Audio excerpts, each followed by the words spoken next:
नमस्कार गाइस, स्वागत है आप सभी का हमारे YouTube चैनल स्टडी लेफ्ट में। और आज हम लेकर आए हैं साइंस का बहुत ही इम्पॉर्टेंट टॉपिक जो कि आपके एग्ज़ाम में ही नहीं 10th क्लास 12th क्लास और कंपटीशन के समस्त एग्ज़ाम में यहाँ से कोई ना कोई क्वेश्चन ज़रूर पूछा जाता है। तो बने रहिए हमारे वीडियो में आखिर तक। तो चलिए शुरू करते हैं आज का वीडियो। तो देखिएगा गाइज, आज हम जो बात करने वाले हैं वो बात करने वाले हैं ऊर्जा के बारे में। तो ऊर्जा क्या होती है? ऊर्जा जो होती है वो किसी के भी कार्य करने की क्षमता होती है। कार्य करने की क्षमता को ही हम क्या कहते हैं? ऊर्जा कहते हैं। और ऊर्जा का जो मात्रक होता है, जिस तरीके से हम किसी का द्रव्यमान तोलते हैं या उसका वजन मापते हैं या फिर हम कोई एनर्जी वगैरह जो भी है, जिसका भी सबका कोई ना कोई मात्रक होता है, तो यहाँ पर ऊर्जा का भी मात्रक जो होता है वो जूल होता है। ऊर्जा का मात्रक अक्सर एग्जाम में पूछा जाता है कि ऊर्जा का मात्रक क्या होता है, तो ऊर्जा का मात्रक जूल होता है। ये बहुत ही इम्पॉर्टेंट है कंपटीशन के हिसाब से भी और वैसे भी। अब देखिएगा, ऊर्जा के प्रकार पूछे जाते हैं। ऊर्जा कितने प्रकार की होती है? तो ऊर्जा दो प्रकार की होती है। एक होती है स्थितिज ऊर्जा और दूसरी होती है हमारी गतिज ऊर्जा। गाइज, स्थितिज ऊर्जा क्या होती है? तो स्थितिज ऊर्जा जो होती है वो किसी भी पिंड या वस्तु के कारण, उसकी स्थिति के कारण जो उसमें ऊर्जा होती है। जैसे मैं इस मार्कर को इस तरीके से ऊपर ले गया तो मैंने ये ऊपर कर लिया है, यहाँ से यहाँ तक लाने में अब इसकी स्थिति के कारण इसमें एक ऊर्जा है। देखिए, इसे छोड़ूंगा तो ये नीचे की ओर जाएगा, तो इसमें इसकी स्थिति के कारण क्या हो गया? ऊर्जा हो गई, क्योंकि ये यहाँ पर रुका हुआ है। लेकिन अगर हम इसे छोड़ें तो ये नीचे की ओर भागेगा, तो इसका मतलब यहाँ पर रुके हुए में इसमें ऊर्जा है।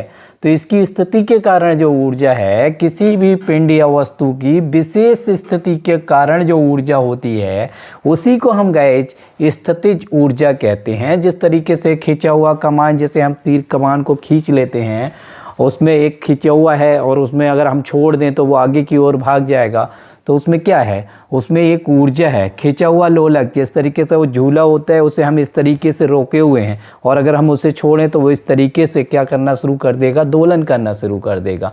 तो ये खिंचा हुआ जो है उसकी स्थिति के कारण उसमें जो ऊर्जा है वो क्या है? वो स्थितिज ऊर्जा है। इसी तरीके से हम किसी स्प्रिंग को इस तरीके से खींच लेते हैं, तो स्प्रिंग में खिंचा हुआ स्प्रिंग है, उसमें भी एक ऊर्जा है, उसकी स्थिति के कारण है। जैसे हम छोड़ेंगे वो पुनः इस तरीके से हो जाएगा। तो गाइज, आपके अच्छी तरीके से समझ में आ गया होगा कि स्थितिज ऊर्जा क्या होती है। किसी पिंड में उसकी स्थिति के कारण जो ऊर्जा होती है उसी को हम स्थितिज ऊर्जा कहते हैं। जैसे खिंचा हुआ कमान है, खिंचा हुआ लोलक है, खिंचा हुआ झूला है, खिंचा हुआ स्प्रिंग है। बहुत सारे एग्जाम्पल हैं जो कि स्थितिज ऊर्जा के हो सकते हैं। आगे देखते हैं हम। नंबर 2 है हमारा गतिज ऊर्जा, क्योंकि ऊर्जा के दो ही प्रकार हैं, एक स्थितिज ऊर्जा, दूसरा गतिज ऊर्जा। तो गतिज ऊर्जा तो बहुत ही सिंपल है। गति के कारण जो ऊर्जा होती है, जैसे चलती हुई बाइक, उसमें एक ऊर्जा है। अगर उससे कोई टकरा जाए तो क्या होगा? बहुत सारी चोट लगेगी। तो इस तरीके से किसी में गति के कारण, जैसे गेंद लुढ़क रही है तो लुढ़कने के कारण उसमें ऊर्जा है। चलती हुई साइकिल है, उसमें ऊर्जा है। हवा चल रही है, उसमें ऊर्जा है। तो इनमें क्यों ऊर्जा है? इनकी गति के कारण ऊर्जा है।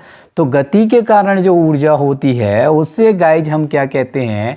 गतिज ऊर्जा कहते हैं। और ये दोनों ही ऊर्जाएं, देखिए, स्थितिज ऊर्जा और गतिज ऊर्जा, ये दोनों ही क्या करती हैं?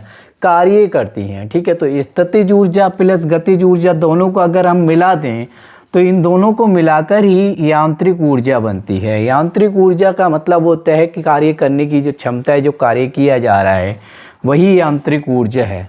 तो यांत्रिक ऊर्जा क्या होता है? स्थितिज ऊर्जा और गतिज ऊर्जा। आपसे पूछा जा सकता है कि यांत्रिक ऊर्जा क्या है? तो यांत्रिक ऊर्जा गाइज स्थितिज ऊर्जा और गतिज ऊर्जा का जो योग होता है, दोनों को मिलाकर जो ऊर्जा उत्पन्न होती है उसे हम यांत्रिक ऊर्जा कहते हैं। उसके बाद देखिएगा, बहुत सारे क्वेश्चंस जो हैं ऊर्जा रूपांतरण से संबंधित क्वेश्चन बनते हैं और बहुत सारे 50 एग्जाम्पल इससे संबंधित मिल जाएंगे, लेकिन कुछ एग्जाम्पल हमने यहाँ पर लिख रखे हैं जिससे आप अच्छे से समझ पाएँ। जिस तरीके से देखिए यहाँ पर भी दो तरीके की ऊर्जा रूपांतरण को हमने लिया है, एक है यांत्रिक ऊर्जा रूपांतरण और दूसरा है प्रकाश ऊर्जा रूपांतरण, जहाँ से क्वेश्चन अधिक बनते हैं। तो देखिए यांत्रिक ऊर्जा रूपांतरण में कैसे है, जैसे पत्थरों का टकराना है तो हमने क्या किया, पत्थरों को दोनों को इस तरीके से मारा तो हमने क्या किया, कार्य किया। ठीक है, उस कार्य के कारण जो ऊर्जा उत्पन्न हुई उसमें क्या, दो पत्थर टकराएंगे तो पत्थरों के कारण कौन सी ऊर्जा उत्पन्न होगी, पत्थरों के कारण गाइस प्रकाश, एक तो प्रकाश उत्पन्न होगा, दूसरा इसमें देखा जाए तो ध्वनि भी उत्पन्न होगी। देखिएगा ध्वनि भी उत्पन्न होगी, तो हम यहाँ पर ध्वनि ऊर्जा का भी एग्जाम्पल ले सकते हैं। तो जरूरी नहीं है कि यही दिया हो, आपको प्रकाश ऊर्जा एग्जाम्पल ऑप्शन में ना देके ध्वनि ऊर्जा दिया हो तो ध्वनि ऊर्जा सही होगा, आपको ध्यान रखना है। इसी तरीके से जल विद्युत संयंत्र है, तो जल विद्युत संयंत्र में क्या होता है, टरबाइन लगा दी जाती है, वो इस तरीके से घूम रही होती है और वो क्या करती है, वो विद्युत ऊर्जा उत्पन्न करती है। तो जल विद्युत संयंत्र ऊर्जा का रूपांतरण, गतिज ऊर्जा का रूपांतरण किस में करता है, विद्युत ऊर्जा में करता है। ऐसे ही हथेलियों का रगड़ना, हम क्या कर रहे हैं, हाथों को इस तरीके से रगड़ रहे हैं, तो रगड़ने से क्या हो रहा है, हमारे हाथों में गर्मी उत्पन्न हो रही है, यानी ऊष्मा उत्पन्न हो रही है, तो वो क्या हो गया, ऊष्मीय ऊर्जा हो गई। और इसी तरीके से साइकिल चलाना है, जैसे हम साइकिल चला रहे हैं तो साइकिल चला रहे हैं, साइकिल चलाने में क्या हो रहा है, यांत्रिक ऊर्जा उत्पन्न हो रही है। और यांत्रिक ऊर्जा को अगर हम चाहें तो कुछ लोग मोटर वगैरह जोड़कर उसमें क्या करते हैं, उसमें विद्युत भी उत्पन्न कर लेते हैं। तो इस तरीके से साइकिल चलाना क्या है, यांत्रिक ऊर्जा है, और उस यांत्रिक ऊर्जा को आप विद्युत ऊर्जा में कन्वर्ट कर सकते हैं। इसी तरीके से अगर हम प्रकाश ऊर्जा रूपांतरण की बात करें तो प्रकाश ऊर्जा रूपांतरण में देखिएगा बहुत ही इंपॉर्टेंट यहाँ से क्वेश्चंस बनता है। फोटोग्राफिक प्लेट होती हैं, तो फोटोग्राफिक प्लेट क्या करती हैं, वो रासायनिक ऊर्जा में कन्वर्ट करती हैं। इसी तरीके से प्रकाश संश्लेषण होता है, तो प्रकाश संश्लेषण में भी क्या होता है, प्रकाश संश्लेषण की जो क्रिया होती है वो पौधों में तो जरूरी होती है, तो प्रकाश संश्लेषण की क्रिया क्या करती है, रासायनिक ऊर्जा उत्पन्न करती है।